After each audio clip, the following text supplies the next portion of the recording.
Hello everybody, welcome back to another Mystic Islands video. Thank you guys so much for the support on the Skeleton faction tier list video. I really do appreciate you guys, and obviously you guys liked that video enough for me to make another one. So this one we're going over the Goblin faction. You guys let me know which faction you want me to do next. Goblin faction, I believe that there's going to be a lot of great cards in this video. Me personally, playing my game all the time, I definitely favor the Goblin faction. When I play my game, I do like to use them. They're one of my favorite factions, and I believe on their own they might be the best faction in the game. Like if you had to make a pure one faction deck, that might be the best faction to go with. Could be wrong. I know some people will say pirates or things like that. So we're just going to start from the very first Goblin card all the way to the most recent Goblin card. This is from sets 1 to 2, of course. So the first card we're going over today is Goblin Warrior. Cost 1 attack, 1 defense. When he enters the battlefield, your opponent takes 1 damage. Very simple, straightforward, almost starter deck type of creature. Very simple effect and simple stats. But I feel like this guy is pretty great. I really like this card. I'm going to throw it in A tier right away. It's not great statistically, but it's not bad either. It's solid, and you got a little bit of an upside when it comes in, and that 1 damage is going to add up over time. Next card is probably the most controversial card on the list. Some people believe that this card should be banned or limited at least. It is not as of right now, so you can run 4 copies of Bloodthirsty. Cost 2, target creature or caster takes 4 damage, and then when you cast it, you lose 2 health. Now, it doesn't sound too great, but in my game, it is very powerful to be able to throw 4 damage at a creature. And then you also have the option to throw it at your opponent as well. And for 2 crystals, that is great because that's a 1-turn play right there. So this card is 100% S tier, and it's probably ban worthy, but it's not to the level where it's breaking games. So we'll see about that. I'm listening to you guys, don't worry. If it becomes too much of a problem, let me know. But for right now, S tier is definitely where Bloodthirsty's going to go. Fierce Troll Brute is definitely on a different note. Cost 6 attack, 5 defense, so underpowered. But when casted, you can put a +1 -1 counter on target Goblin faction creature on the field until death, which means you can put it on him as well when you cast him, so he'd be a 7/4. Now that sounds pretty good, but that would be susceptible to being Bloodthirsty as well, so that you have to take into account. But overall, he's an okay card. He's just pretty expensive for a big body, which is not really what the Goblins are meant to do, so it makes sense that he's not the greatest. But he can give a positive counter. It's like half positive, half negative, so it's okay. We're going to throw him in C tier. I can't really justify putting him any higher, but now Goblin Nightcrawler is definitely different. He is very good. Cost 2, 3 attack, 2 defense, great stats for his cost. And on top of that, you can pay 1 to essentially have a built-in Bloodthirsty on him. I don't know what I was thinking when I made this card. But you can pay 1 to lose 2 health and deal 4 damage to your opponent. You can only use that once per game per Goblin Nightcrawler that you have, but you can have 3 of them, so that adds up to be about 12 damage over time, plus the 3 attack that he has there. This is a very good card, and I think I'm going to throw this one in S tier as well. I love using this card, throw it in every Goblin deck that I have. Because personally, if they have a leader up, my opponent, I can just use Bloodthirsty and Goblin Nightcrawler and even the Goblin Warriors to just deal burn damage to my opponent, not even their creatures, and just ignore their creatures and leader. Grunt Goblin is definitely a fan favorite for the Goblins. Cute little 1.5 foot tall goblin with a barrel of gunpowder on his back. Pretty funny. He does no damage, but he has 1 health and he costs 1. But when he dies, you deal 4 points of damage to the caster that killed him. So as long as you don't kill him or discard him, which means you killed him, if your opponent hits him in any way, or if you attack him into a creature, purposefully having him die, they technically killed him as well. So they would take 4 damage from that, which is just some more burn damage, and you can't really go wrong with that. Now, is Grunt Goblin an S tier card? I don't think so, because its stats are pretty weak. I would throw it in A tier though. I do really like it. I know some people don't use it because weak stats, but I feel like the 4 burn damage is kind of worth it. Woodland Retreat, cost 2, return target creature on your battlefield to your hand, and then you gain crystals to your stash equal to its worth. So essentially you are bringing back that creature, and then you're going to get the value back for it, even though you do have to spend 2 up front for this. This is actually a pretty good card. I don't see many people using it, but there's definitely a good combo there with him and Goblin Ambush, which I'm not gonna, you guys can figure that one out for yourselves, but it's pretty good. But yeah, I'm gonna throw this in B tier. I don't think it's like a game breaking card or anything like that, but it's definitely a nice ability card to have. Goblin Chain Twirler, cost 4, 4 attack, 3 defense. It's a little underpowered, but the Amber ability kind of makes up for that. So Amber means that whenever this creature attacks and deals damage to the opposing caster, that creature gets a +1 attack, +1 defensive counter added on it permanently. This obviously has a limit of 3, so he could be a 7/6 when it's all said and done after 3 hits to your opponent. I'm going to rank him kind of right in the middle at B tier here. Goblin Elixir Mixer. Cost 3, 3 attack, 3 defense. When this creature dies, you lose 1 health, so that is a downside there. But it has idle, so it's going to be kind of tough to kill. You can't really hit it with removal. I'm not going to throw it any higher than C tier though, just because it doesn't really have an effect that can burn my opponent or deal any damage to them. So for that reason, I'm throwing it in C, but it's great if you want your creatures to not be affected by any ability cards. Bloodthirsty Orc. This is a weird one here. Cost 5, 4 attack, 4 defense. On top of that, when it's casted, you lose 3 health and discard a card. A lot of downsides just for casting this card right up front. You're going -2 in hand essentially, losing 3 health, and you have a creature that's susceptible to getting bloodthirstied right away. With all that risk comes the reward of Enraged, which I don't think is the greatest thing, especially because it forces combat to your creature. Now, of course, he can be up to a 7/7 because he can have 3 counters added to him. But I feel like this is not enough of a payoff, and it's a big gamble because if he gets murked right away, you just discarded a card, paid 5 crystals, and lost 3 health. I'm honestly going to put him in F tier. I don't think he's good. Probably wouldn't run it unless I'm running just a fun orc deck or something like that. Feeble Goblin. I really like this card. Cost 1, 1 attack, 1 defense. He's untapped. Oh, that's great. And then he has one of the worst downsides in the game. When this creature dies, lose health equal to the amount of creatures you control on the battlefield, including this card. That is not good at all. That's a pretty bad stat line there. If he doesn't die, that's great.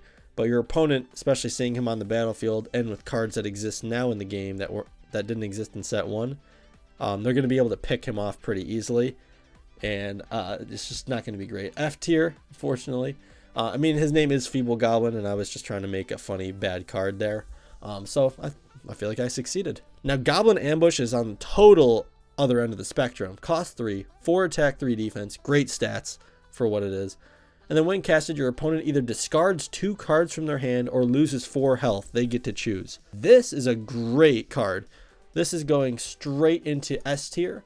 And the reason is, great stats, of course, as I said, but discarding 2 cards from their hand is brutal, in which cases they won't want to do that and they'll lose 4 health. And in that case, you're just doing more burn damage. And all this damage is going to add up over time with the goblins, and they're going to look at their health and they're going to be down to 19 all of a sudden, and they're going to be freaking out and how they're taking so much damage. Backstabbing Goblin, cost 2, 2 attack, 2 defense. Every time he attacks, the opposing caster always takes 1 extra damage to their health no matter what. Again, more burn damage. And I know it's just 1 every single time, but it is every single time it attacks. This card as well is going to go in the S tier category. I really think it's great. The amount of damage output that they can do is just insane, I think. Outcasted Hobgoblin, a 1/1. We're going to throw him in D tier. He doesn't have a downside, so he's got to be better than the Orc and the Feeble Goblin, but he also doesn't really have an upside. He's kind of just a dude. Ugly one at that, but, he's chilling. He's chilling. King Guizekk. Now, this card is one of my favorites in the game. Costs 5 Chaos Crystals or 11 health. You can tap to deal 1 damage to target creature. You can also pay 1 to discard 2 cards and deal 3 damage to your opponent directly. And you can also pay 1 to add 1 health to him, but you have to discard a card. That one's not as great of a skill there, but his first one is great. Paying 1 crystal to deal 3 damage to your opponent and discarding 2 cards. That sounds crazy to do, but at the end of the game, I've pulled this off a few times where I just go all in and say, you know what? I have the ability to do burn damage. I'm just going to liquidate my hand and we're just going to deal damage. And oftentimes I won. So I can't really say much bad about King Guizekk. I think he's an S tier card. Great leader card to pull. Probably my favorite one. Ruby of Misfortune. Unfortunately, I printed this one at a rare for some reason. Cost 2, roll a 6-sided die. If it lands on an even number, you deal that whatever number it landed on to your opponent, that much damage. So it's either going to be a 6, a 4, or a 2 damage to your opponent. But if it lands on an odd number, you take the damage that it lands on. So you'll either take 1, 3, or 5 damage. So if you pay 2 to deal 5 damage to yourself, that is not going to be fun. On the other hand, you can deal 6 to your opponent for 2, which is great. Luck-based, which is not what competitive players want. Definitely a fun card to mess around with, though. I'm going to throw it in C tier. Nah, I'm going to throw it in D tier. Flesh Hungry Imps. Cost 4, 4 attack, 4 defense. When this creature dies, search your deck for an Outcasted Hobgoblin and place it on the battlefield tapped. That's actually not too bad of a card. It's got nice stats, and then it replaces itself with a 1/1 for free when it dies. I can't really say too much bad about it. Some people might disagree, but I'm going to throw it in B tier. I actually don't mind this card at all. I actually really like it. Memory Theft. Cost 1. Search your deck for a creature worth 1. Place it in your hand. Shuffle your deck. When this card enters the graveyard, lose 2 health. So don't discard this card because you'll lose 2 health. But if you don't do that and you play it as intended, you can search your deck for any creature worth 1. Now this is great because you can get your mystical Aegean Dragon. You can get your Grunt Goblin. You can get your Goblin Warrior. This is a nice card. I really do like this card. I'm going to throw it in A tier. You do lose the 2 health, but I feel like it's totally worth it to just lose health as a Goblin because then you can just get more things to kill more things. Amulet of Distress. Cost 4. Deal damage to target caster equal to the amount of creatures they control on the battlefield. Now this sounds like a great card, but unfortunately it costs 4. This will be a C tier card. It's okay, but just not as good as it could be, not reaching its potential. Vermin Hunter. Cost 3, 3 attack, 1 defense. Pretty bad stats for what it is, but kill all vermin creatures on your battlefield. For every vermin you kill, your opponent takes 2 damage and you gain 1 health. Now, I don't have vermin in front of me here, but it's a 0 attack, 1 defense creature that costs nothing. So you can just throw those out right away before you cast Vermin Hunter. That's no big deal. Or after, doesn't even matter. It's kind of like a mini archetype in the Goblin faction, and I kind of like it. It's really cool flavor-wise. I'm going to throw it in C tier. Its stats aren't very great. I do really love the card. Like, it's one of my favorite cards in the game. But I can't say that it's going to be an A, S, or maybe even a B tier card. Now, Venomous Viper. Cost 3, 1 attack, 1 defense. When this creature is being blocked, roll a 6-sided die. If it lands on a 3, 2, or a 1, put Decay on the creature that's blocking Venomous Viper. This card costs a little bit more than I would want it to. If it costed 2, I feel like it'd be great. Cost 3 though for a 1/1 that has a 50% chance of decaying a creature. And I feel like there's better ways to go about it that are more guaranteed. So this is, again, a little bit luck based, so I can't say it's too great. I'm going to throw it in C tier. Forbidden Fruit is a very interesting card. Cost 4. Bear with me here. When casted, the opposing caster puts this card in their hand. So you're going to pay 4. This card is literally going to go right to your opponent's hand. Now that is their card, they can also cast it and do the same thing back. But the cool part is, if at any point this is the only card in any caster's hand, they lose 10 health and banish the card. And this card cannot be discarded no matter what. You can't discard this card. So essentially, this would be based around a deck where you send this to your opponent, and then you try to get rid of all the cards in their hand as well. So this is a really cool strategy, and in the format where the banned cards are allowed, Wicked Witch with Forbidden Fruit would be a pretty cool combo. But the odds of that happening in the regular competitive scene of the game is what I'm looking at here. And Forbidden Fruit is a D tier card, maybe even an F. Just because it's pretty rare for that to happen in the game right now. If you can pull it off, you're a legend, but it's very difficult. Orc Enforcer. Cost 4, 5 attack, 2 defense. Every time this creature kills another creature, gain 1 health and discard a card. Discarding a card definitely does not help you, especially the fact that he's a 5/2, so he's pretty underpowered as a big guy. But he does get you 1 health back, so he's one of the rare Goblin cards that actually gains you health, just like Vermin Hunter. But I can't say he's great. I'm going to throw him in D tier. I don't think I would run him, especially because his low attack or low defense value. Queen Sedeka. Cost 8 crystals or 15 health. Crazy expensive, but it has 14 health on it. You can tap to give target creature a +1 attack, -1 defense counter. So you can essentially use that to kill 1/1s if you wanted to, or you can use it to buff your creatures. You can also tap to deal 1 damage to target leaders. So this is one of the few cards. Same thing with Ezreal, Lord of Rebirth, attacking leaders directly through other leaders, which is a new thing in set 2. You can also pay 1 to search your deck for any card in your deck and put it in your hand. I'm sorry, any creature and put it in your hand. So that's great as well, just for 1. You can also pay 1 to discard your entire hand and draw 4 new cards. I don't know why you'd ever want to do that. If you're running a Goblin Skeleton deck, that might be a cool strategy right there. But besides that, you don't really want to discard the cards in your hand, so that's not great. But the leader itself is very good. I'm going to put it in A tier. Elf Goblin, cost 1, 1 attack, 1 defense, and he's untapped. I don't know if the Goblins needed this guy, but they got him. And I don't know if I want to put him in S tier because he's pretty good. I'm not going to. I'm going to put him in A tier. Goblin Swarm, cost 4.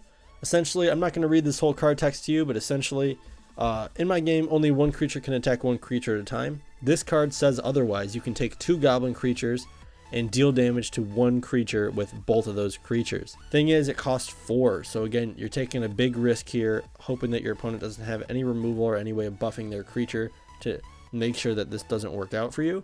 I'm going to throw it in D tier. It's a great concept for a card if you need it, and if that's the type of card you need for your game, maybe a good sideboard card. Throwing Blade, cost 1, deal 2 damage to target creature. You know what? Sometimes it's the simple cards that make a deck great.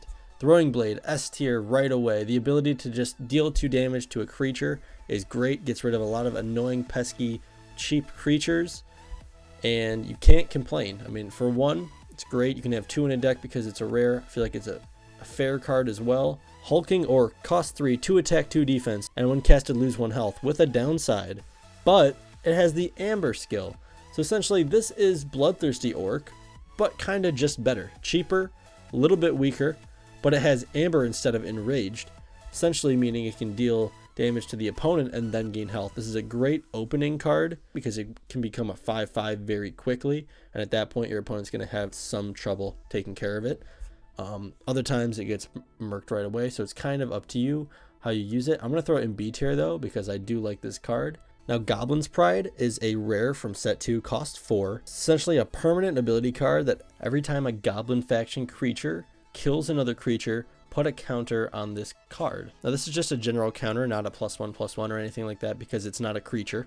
It's just a general dice counter. The cool thing about this card though, every time that happens when you put a counter on it, whenever this card is destroyed, however many counters are on it, that's how many points of damage you can shoot at your opponent. The main downside though is if it ever has 21 counters at any time for any reason, 21 or more, you lose the game instantly. For that I have a little bit of love for this card, but overall it is a little bit tough to get going, and if it gets crushed early in the game and they bite the bullet early, you kind of just spent 4 crystals to deal a few damage to your opponent, if any. But I'm going to throw it in B tier. I feel like it is a valuable option.